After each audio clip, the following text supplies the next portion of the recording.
జపాన్లో మనుషుల కన్నా ఎలుగుబంట్ల సంఖ్య పెరుగుతుండటంతో ప్రభుత్వం కీలక నిర్ణయం తీసుకుంది. ప్రస్తుతం జపాన్లో దాదాపు 20,000కు పైగా ఎలుగుబంట్లున్నాయి. అటవీ ప్రాంతాల్లో ఆహారం దొరక్క ఇవి జనావాసాల్లోకి వచ్చి ప్రజలపై దాడులకు పాల్పడుతున్నాయి.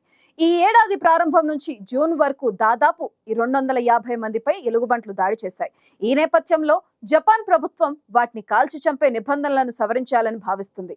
ఎలుగుబంట్లు మనుషులపై దాడి చేస్తే వాటిని కాల్చి చంపేలా పార్లమెంట్లో చట్ట సవరణకు సిద్ధమవుతుంది. అయితే దీన్ని వేటగాళ్లు వ్యతిరేకిస్తున్నారు. ఎలుగుబంటిని సరిగ్గా కాల్చకపోతే అది మరింత రెచ్చిపోయి ప్రజలపై దాడి చేస్తుందని హెచ్చరిస్తున్నారు. దీంతో ఇప్పుడు జపాన్ ప్రభుత్వం ఎలుగుబంట్లను కంట్రోల్ చేసేందుకు టెక్నాలజీని ఉపయోగించాలని భావిస్తుంది.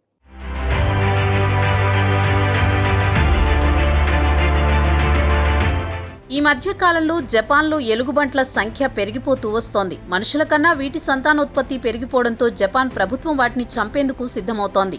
జనావాసాల్లో ఎలుగుబంట్ల దాడులు పెరిగిపోవడంతో వాటిని కాల్చి చంపే నిబంధనలను సరళతరం చేయాలని భావిస్తోంది. అయితే వేటగాళ్లు మాత్రం దీనిని వ్యతిరేకిస్తున్నారు. ఈ ఏడాది ప్రారంభం నుంచి జూన్ వరకు జపాన్లో రికార్డు స్థాయిలో 250 ఎలుగుబంట్ల దాడులు జరిగాయి. ఇటీవలి కాలంలో ఎలుగుబంట్లు ఎక్కువగా జనావాస ప్రాంతాల్లోకి వస్తుండటంతో దాడులు పెరిగిపోయాయి. మనుషుల్ని లక్ష్యంగా చేసుకుని ఎలుగుబంట్లు దాడులు చేస్తున్నట్టుగా స్థానికులు చెబుతున్నారు. జపాన్లో మనుషుల సగటు జీవితకాలం పెరిగి జనాభా తగ్గిపోతుండగా ఎలుగుబంట్లు మాత్రం పెరిగిపోతున్నాయి. ఎలుగుబంట్ల సంఖ్య మాత్రం పెరిగిపోతోంది. ముఖ్యంగా నగరాలకు దూరంగా ఉన్న ప్రాంతాలలో ఇది ఎక్కువగా ఉంది. ప్రస్తుత జపాన్ చట్టాల ప్రకారం లైసెన్స్ పొందిన వేటగాళ్లు పోలీసులు ఆమోదం పొందిన తర్వాతే తమ తుపాకులతో ఎలుగుబంట్లను కాల్చాలి. అయితే ఇప్పుడు వీటి సంఖ్య పెరిగిపోతుండటంతో ఆయుధాలను మరింత స్వేచ్ఛగా ఉపయోగించేందుకు వీలుగా ప్రభుత్వం పార్లమెంటు సమావేశాల్లో ఈ చట్టాన్ని సవరించాలని భావిస్తోంది.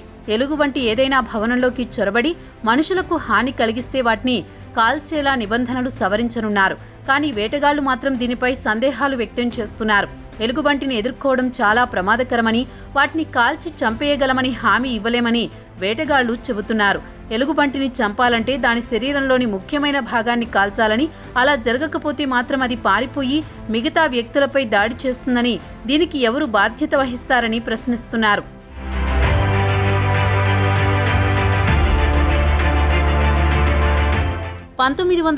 నుంచి జపాన్లో ఉత్తరాన ఉన్న ప్రధాన ద్వీపంలో మనుషుల జనాభా తగ్గి ఎలుగుబంట్ల సంఖ్య రెండింతలు పెరిగినట్టు అధికారిక లెక్కలు చెబుతున్నాయి. ప్రస్తుతం దాదాపు 12,000కు పైగా గోధుమ రంగు ఎలుగుబంట్లు ఉన్నాయి. వీటికి నల్ల ఎలుగుబంట్ల కంటే దూకుడు ఎక్కువ. మరోవైపు జపాన్లో దాదాపు 10,000 నల్ల ఎలుగుబంట్లు ఉన్నాయి. ఈ ఎలుగుబంట్లను జనావాసాలకు దూరంగా ఉంచడానికి స్థానిక ప్రభుత్వాలు అనేక రకాలుగా ప్రయత్నిస్తున్నాయి. కొన్ని చోట్ల రోబో తోడేళ్లతో వాటిని బెదిరించడానికి ప్రయత్నిస్తుండగా మరికొన్ని చోట్ల కృత్రిమ మేధస్సు ఆధారిత హెచ్చరిక వ్యవస్థను పరీక్షిస్తున్నారు. హక్కైడోలోని నయ్యి పట్టణ వీధుల్లో పెట్రోలింగ్ చేయడానికి, ఉచ్చులు వేయడానికి, అవసరమైతే వాటిని చంపడానికి రోజుకు సుమారు 5,000 రూపాయల వరకు చెల్లించి వేటగాళ్లను నియమించుకోవడానికి ప్రయత్నిస్తున్నారు.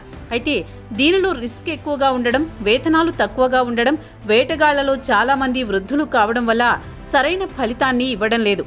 ఎలుగుబంటిని ఎదుర్కోవడం అంటే మన ప్రాణాలను పణంగా పెట్టడమేనని వేటగాళ్లు చెబుతున్నారు. ఎలుగుబంట్లతో తలపడడం అంటే అమెరికా మిలిటరీ కమాండోలతో తలపడినట్లే ఉంటుందని తెలిపారు. కొద్ది రోజుల క్రితం ఎలుగుబంటి దాడికి గురై మృతి చెందిన వ్యక్తి మృతదేహాన్ని వెలికితీస్తున్న పోలీసులపైన ఎలుగుబంటి దాడి చేసింది. దీంతో పోలీసులు, అధికారులకు తీవ్ర గాయాలయ్యాయి. మనుషులు కనిపిస్తే ఎలుగుబంట్లు వారి దగ్గరున్న ఆహారం కోసం దాడి చేస్తాయని, లేదా వాళ్లనే ఆహారంగా భావిస్తాయని అటవీ శాఖ అధికారులు చెబుతున్నారు. అయితే ఆహారం కోసం ఒక ఎలుగుబంటి ఎన్నిసార్లైనా దాడి చేయొచ్చని తెలిపారు.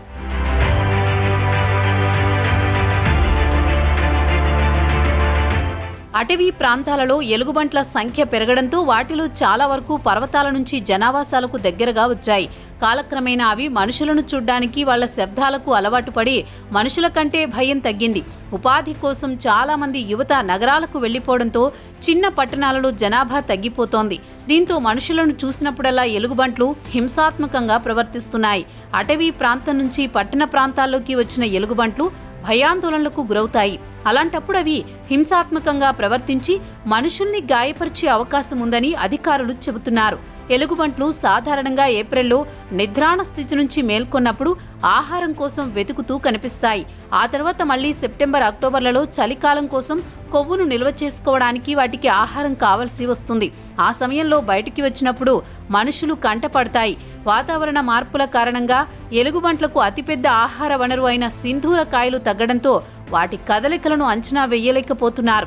ఎలుగుబంట్లను కంట్రోల్ చేయడానికి చట్టాన్ని సవరించాలని చాలామంది అభిప్రాయపడుతున్నారు. అయితే అత్యవసర పరిస్థితుల్లో మాత్రమే వాటిని చంపేలా ఆదేశాలివ్వాలని కోరుతున్నారు. జంతువులను బంధించడం, చంపడం ఈ సమస్యకు పరిష్కారాలు కాదని, దానికి బదులుగా ఎలుగుబంట్లను సంచరించే ప్రదేశాలను ప్రభుత్వం సంరక్షిస్తే అవి ఆహారం కోసం దూరం వెళ్లాల్సిన అవసరం ఉండదని కొంతమంది వాదిస్తున్నారు.